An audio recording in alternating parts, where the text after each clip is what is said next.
저는 지금부터 이 빨간 글씨만 골라서 검색할 겁니다. 왜냐고요? 낙찰은 한 끗 차이라는 말 들어보셨죠? 말이 쉽지 빨간 글씨면 어려운 거 아니야? 정확히 얘기하면 어려운 게 아니고 조금 귀찮습니다. 적당히 좋고 적당히 평범한 건 남들 하라고 양보하시고 오늘은 귀찮은 거 다 같이 참아보는 거예요. 긴 말 필요합니까? 보면서 하시죠. 오늘도 최대한 쉽고 천천히 설명드릴 테니까 영상 보시고 써먹을만 하네 싶으시면 물건 검색하실 때 활용해 보시는 걸 추천드릴게요. 바로 가시죠. 어렵지는 않는데 귀찮은 물건이 뭔지 여러분의 이해를 돕기 위해서 오늘도 샘플 물건을 가져왔어요. 지난 5월 27일 날 매각된 김포 장기동에 있는 한강 센트럴자이 2단지 아파트 물건입니다. 대항력 있는 임차인이 존재하는데 임차권 등기까지 되어 있네요.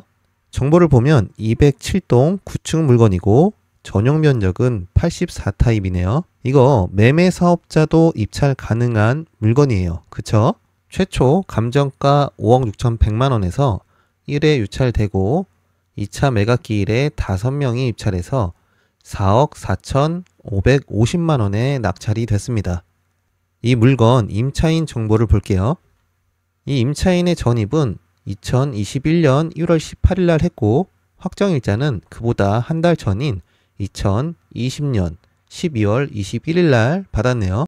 그럼 대항력과 우선 변제권까지 있는 임차인입니다. 여기서 확인할 게 하나 더 있어요. 이 임차인이 배당 요구 종기일 내에 정상적으로 배당 요구를 하였는지 확인해야 합니다. 보면 배당 요구 종기일이 2025년 2월 5일인데 이 임차인은 2024년 1월 13일 날 배당 요구를 했네요.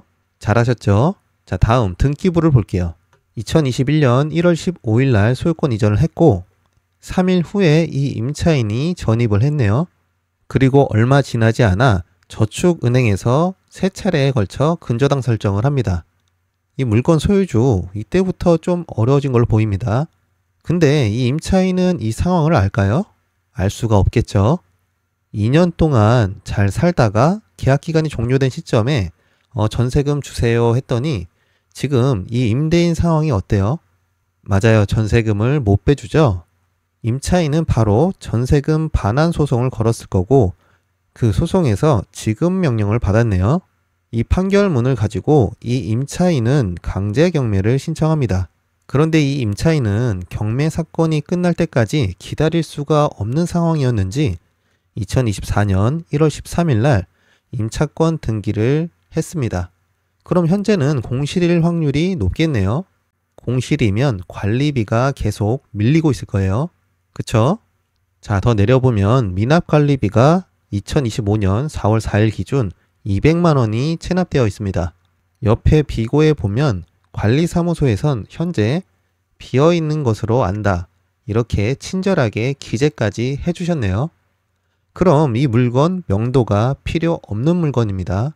잘 됐네요. 이제 이 물건의 시세를 볼게요. 이 물건 실거래가를 보면 2021년 10월 달에 6억 5천만 원까지 올라갔다가 가장 최근에 4억 8,900만 원까지 떨어졌네요. 우리 임차인의 보증금이 얼마였죠? 임차인의 보증금은 3억 8천만 원이었습니다. 이 임차인의 대항력은 이 보증금을 다 돌려받으면 소멸됩니다. 맞죠? 입찰가를 3억 8천 이상만 써서 낙찰을 받게 되면 임차인의 보증금을 전부 배당받는데 전혀 문제가 없어요. 그럼 이 물건은 뭔가요? 대항력이 있지만 안전한 물건이 되는 거예요. 다시 올라와서 보면 이 물건의 입찰자는 5명이었고 4억 4,550만 원에 낙찰이 됐습니다. 어떤가요? 권리분석 공부만 완성이 되었다면 이거 누구나 할 수 있는 물건이에요. 맞죠? 남들하고 한 끗만 달라도 경쟁률이 이렇게 떨어진다는 거예요. 그래서 이 물건의 입찰 포인트를 4가지로 정리해봤습니다. 첫 번째, 이렇게 대항력 있는 임차인이라고 빨간 글씨만 써있기만 해도 어때요? 사람들의 클릭률이 낮아집니다.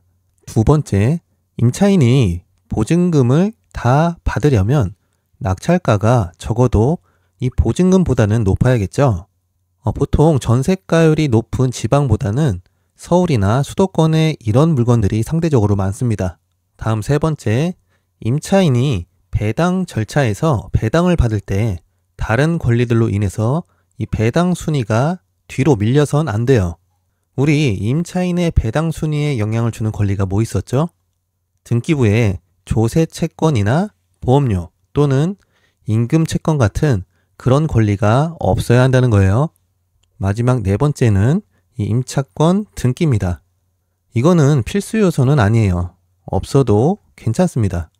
다만 이 임차권 등기가 되어 있으면 어때요? 우리가 걱정하는 명도. 이 명도가 좀 쉬워지겠죠? 그럼 이렇게 네 가지 포인트를 그대로 하면 우리도 이런 빨간 글씨 물건 할 수 있는 거네요. 맞죠? 지금부터는 이런 물건들을 어떻게 찾아야 하는지 그거 알려드릴게요. 여러분이 검색을 하실 때 물건 검색 조건에 몇 가지를 좀 넣어 주셔야 합니다. 이 화면은 제가 쓰고 있는 탱크옥션 기준으로 설명을 드릴게요.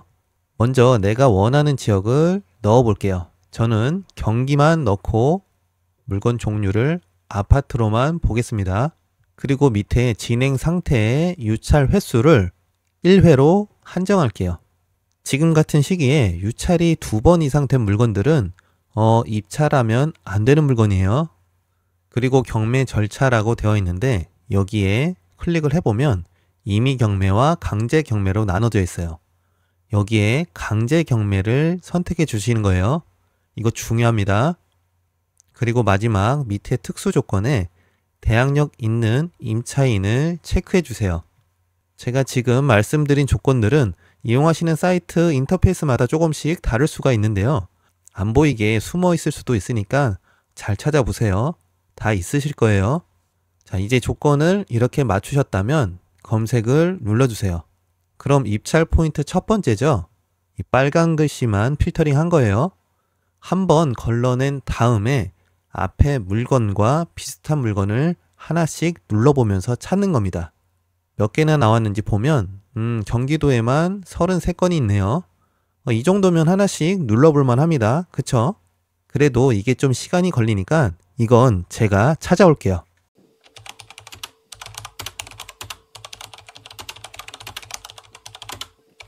찾았습니다.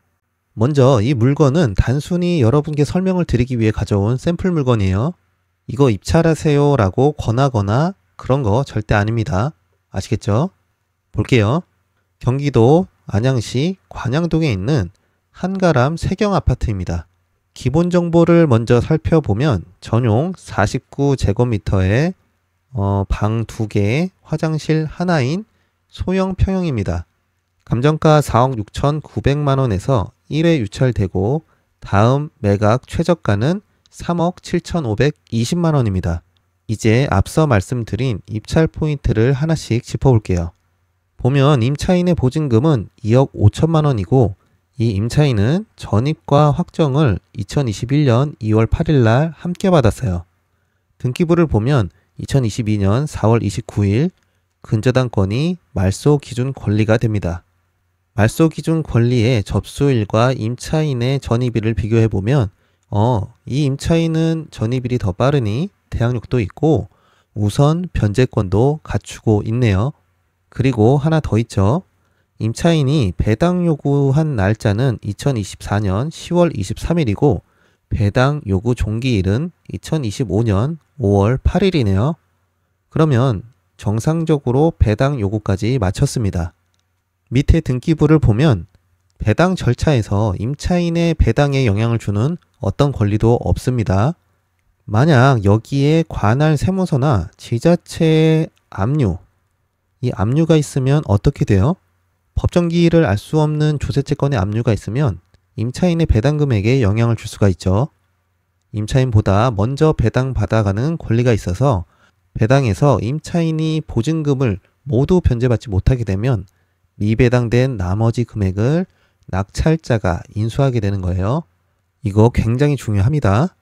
그래서 등기부에 다른 권리가 없는 물건을 골라온 거예요. 아시겠죠? 이게 무슨 이야기인지 이해가 안 되신다면 채널의 권리 분석 영상 한번 보시고 공부를 좀 더 채우고 나서 이 영상을 다시 한번 보시는 걸 추천드립니다. 돌아와서 이 임차인도 2년 동안 잘 살다가 나가는 시점에 임대인이 전세금을 못 빼줬네요. 마찬가지로 임대인에게 전세금 반환 소송을 걸었을 거고 그 소송에서 승소한 이 판결문을 가지고 이 물건을 강제 경매 신청한 거예요. 그리고 2024년 10월 23일 날 임차권 등기를 합니다.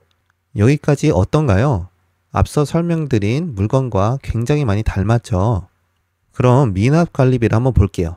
내려보면 2025년 5월 26일 기준 93,000원 1개월 분의 관리비가 체납되어 있습니다.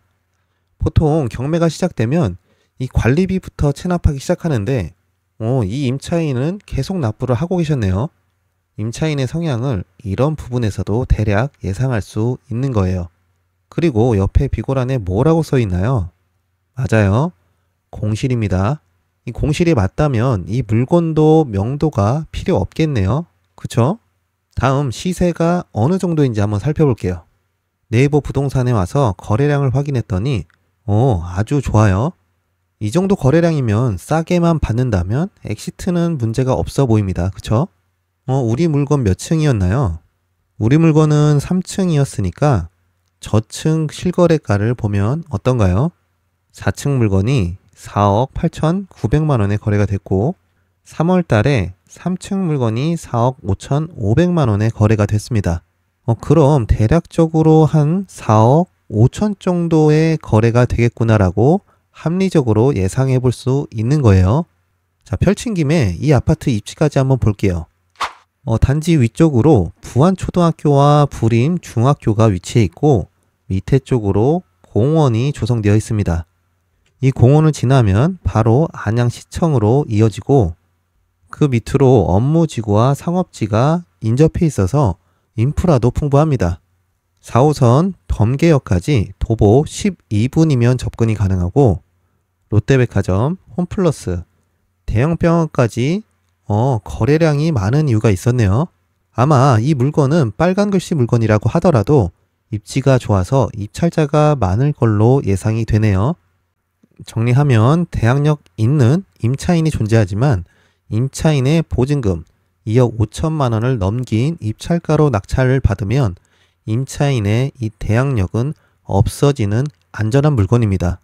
공실일 확률이 높아서 명도가 필요 없고 낙찰받으면 빠르게 내부 정리해서 바로 부동산에 내놓을 수 있는 물건이에요. 이 물건은 현장 임장 때 팔리는 가격만 정확히 파악해서 입찰가 정해보면 되는 거예요. 어떠셨나요? 평소에 빨간 글씨 때문에 패스하던 물건도 알고 보면 어렵지 않죠. 우리 힘들게 권리 분석 공부했잖아요. 그 공부한 거 이런 물건에 써먹는 거예요. 최근 부동산 상승 기대감으로 경매 시장도 과열되고 있습니다. 어려운 물건이 아닌 한 끗 차이로 경쟁을 피해보는 건 어떨까요? 시작하는 분들께 도움이 되길 바라면서 오늘 영상은 여기서 마치겠습니다. 긴 영상 시청해 주셔서 감사합니다. 좋은 하루 되세요.